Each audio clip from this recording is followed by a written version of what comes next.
Apply locking. Locking होता क्या है, और डेटाबेस एडमिनिस्ट्रेशन में लॉकिंग बड़ा मेजर ऑप्शन, एक मेजर टास्क कंसिडर किया जाता है। इसको समझने की ज़रूरत होती है कि लॉक्स कैसे अप्लाई होते हैं, कैसे मैनेज होते हैं। थ्योरेटिकली हम इसको डिस्कस करेंगे कि लॉक्स हो क्या और अप्लाई कैसे होते हैं। डेटाबेस लॉक्स क्या होते हैं, लॉक्स इन ओरेकल एसक्यूएल क्या है, और लॉक्स अपडेट क्या है। When two sessions or users of database try to update the same informations या सेम ऑब्जेक्ट की कोई इन्फॉर्मेशन चेंज करते हैं, तो क्या वो यूज़र बिफोर डू और अनडू दूसरा यूज़र क्या उसमें इंटरलीव कर सकता है कि नहीं। अगर वो नहीं कर सकता, इसका मतलब है कि वो डेटाबेस लॉक कंसिडर होगा। रीड ऑपरेशन का कोई लॉक नहीं होता, वो शेयर्ड लॉक कंसिडर किया जाता है। इसका मतलब है एक यूज़र भी रीड कर सकता है, दूसरा भी कर सकता है।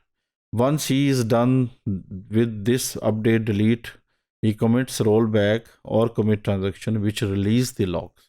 यानी rollback और जो हमारे पास commit की operations हैं, do you want to continue yes or no, इसका मतलब है insert delete और update के लिए हमें दो operations चाहिए होते हैं। एक को हम commit कहते हैं, दूसरे को rollback कहते हैं। एक को हम कहते हैं redo, दूसरे को हम कहते हैं undo। अगर ये दो ऑपरेशन परफॉर्म कर दें तो लॉक जो है वो रिलीज़ हो जाता है। तो बस दफ़ा इस तरीके से होता है कि आप मल्टी इन्वायरमेंट में काम कर रहे हैं, यूज़र भूल जाता है, वो कोई रिकॉर्ड चेंज करता है और सिलेक्ट स्टेटमेंट चला के उसको देख रहा होता है, बफर के थ्रू डाटा उसको मिल रहा होता है और वो समझ रहा होता है कि ये लॉक नहीं है।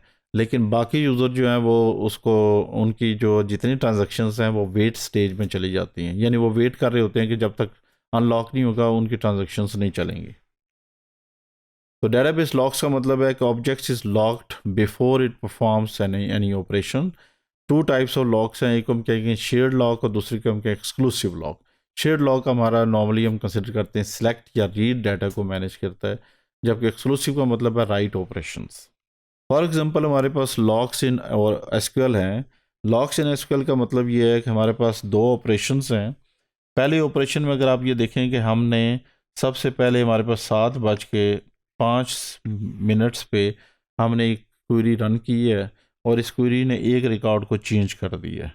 Now this is a lock stage, क्योंकि अभी तक हमने कमिट और रोल बैक नहीं मैनेज किया। इसको हम कहते हैं रिकॉर्ड लेवल लॉक या रो लेवल लॉक। सेम रिकॉर्ड को अब हम, या डिफरेंट रिकॉर्ड, क्योंकि इसको हम कहते हैं table level lock, table level locks. तो पूरा ऑब्जेक्ट जो है वो लॉक होता है। अब हम इस रन को कर रहे हैं। अब हमारे पास यहाँ पे आप नोट करें कि कोई एसक्यूएल प्रॉम्प्ट नहीं है, नो एसक्यूएल प्रॉम्प्ट, यानी ये ऑपरेशन जो है वो वेटिंग स्टेज पे है, ये वेट कर रहा है। ये लॉक बन चुका है। ये लॉक उस वक्त तक नहीं रिलीज होगा जब तक हम इस पर्टिकुलर केस में इसको हम रोल बैक या कमिट नहीं करेंगे। तो कंडीशंस जो है वो रोल बैक और कमिट पे होगी। तो this is how locks are performed. तो लॉक जो है वो ऑब्जेक्ट को लॉक करते हैं ताकि एक ऑपरेशन सक्सेसफुली मैनेज हो सके। इसी तरीके से लॉक्स अपडेट में हम ये देखते हैं कि जब हम उसको अपडेट कर देते हैं दोनों लॉक्स को इस फॉर्म में, इसका मतलब ये होता है कि हमारे पास ऑपरेशन जो है वो डिफरेंट है। तो ये रो लेवल लॉकिंग हम इसको कह सकते हैं। तो टेबल लेवल लॉकिंग भी है, तो हमारे पास रो लेवल भी है। तो पर्टिकुलर लो या रिकॉर्ड को अगर आप नहीं करते तो फिर उस केस में हम ये कह सकते हैं कि हमारे पास रो लेवल लॉक भी है।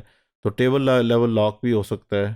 तो इन पर्टिकुलर केसेस में हम लॉक्स को इस पर्टिकुलर फॉर्म में देख सकते हैं।